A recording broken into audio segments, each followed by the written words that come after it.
guys, it's me, Geoffrey, and today I'm going to tell you about the book of Deuteronomy. Deuteronomy is the fifth book of the Bible and the last of the law books group. We're going to split this book in two parts. I'm going to tell you the first part today. This book begins with Moses speaking to all of Israel, the new generation, as they're ready to enter the promised land after having walked 40 years through the desert. This book begins with the speeches that Moses gave to the people of Israel just before crossing the Jordan River in order to enter the promised land. Moses prepares them by reminding them of the events they experienced, like how God brought them out of Egypt and how he took care of them. They also remembered the pact with God to obey the laws. To start, Moses reminds them about the time that God told them that they had remained too much time in Horeb, and that it was time to possess the promised land, but they refused. For that reason, God punished that generation by saying that they would not enter the promised land except Caleb and Joshua. Then Moses reminded them about their journey through the wilderness when they walked through the desert until that generation perished. It took 38 years. In order to possess the promised land, the Israelites had to defeat many kingdoms which lived there. So Moses reminded them how they defeated the king of Sihon and King Og, the king of Bashan. After defeating those kingdoms, Moses told them about how the tribes of Reuben, Gad, and half of the tribe of Manasseh were established at the east of the Jordan River. Then Moses told them how God told him that he wouldn't be able to enter the promised land, but he was allowed to see the land from the top of Mount Nebo. Then Moses warns them against idolatry and warns them not to make any images of people, animals, or objects, so they would not be tempted to worship them. God wanted that all the people who were to enter the promised land fully understood the covenant of obeying God. Also, God instructed Moses to set apart 3 cities of refuge for the people that break some of the laws.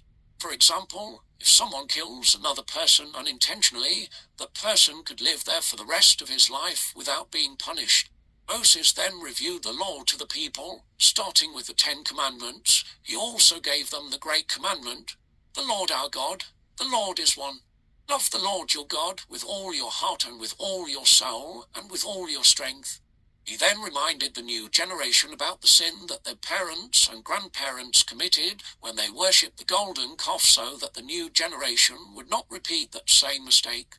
He then told them about the time he made the new tablets for the 10 Commandments and put them inside the Ark of the Covenant. Moses tells the people of Israel that they will inhabit a fruitful, fertile land where all their needs would be met, but it had a condition. They had to always obey the laws of God that Moses gave them. If they did that, they would be blessed. Moses then tells them that God would choose a place over the Jordan River where they would worship him there and offer him sacrifices. God instructed the Israelites through Moses and the types of animals that were clean and unclean. Only the clean animals could be eaten. Some clean animals included the ox, the sheep, the goat, the deer, the gazelle, the roebuck, the wild goat, the ibex, the antelope, and the mountain sheep. They may also eat any animal that has both a divided hoof and chews the cud. Also, only clean birds and sea animals with fins and scales could be eaten. To conclude this first part of the book of Deuteronomy, Moses instructed the Israelites about tithes. They had to offer God different types of tithes. The 10th of all that the fields produced in a year had to be given to God. For example, if you had a field and you collect 10 bags of wheat, you would have to give God 1 bag.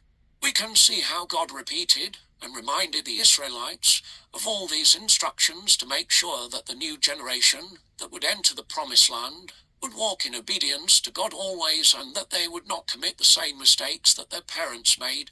In the same way, God wants us to be obedient to him, following all the instructions that he's given us in the Bible, like obeying our parents, not lying, not stealing, loving God and our neighbors. These are some examples of obeying God. There are always rewards for obeying God, and he promises to reward us and bless.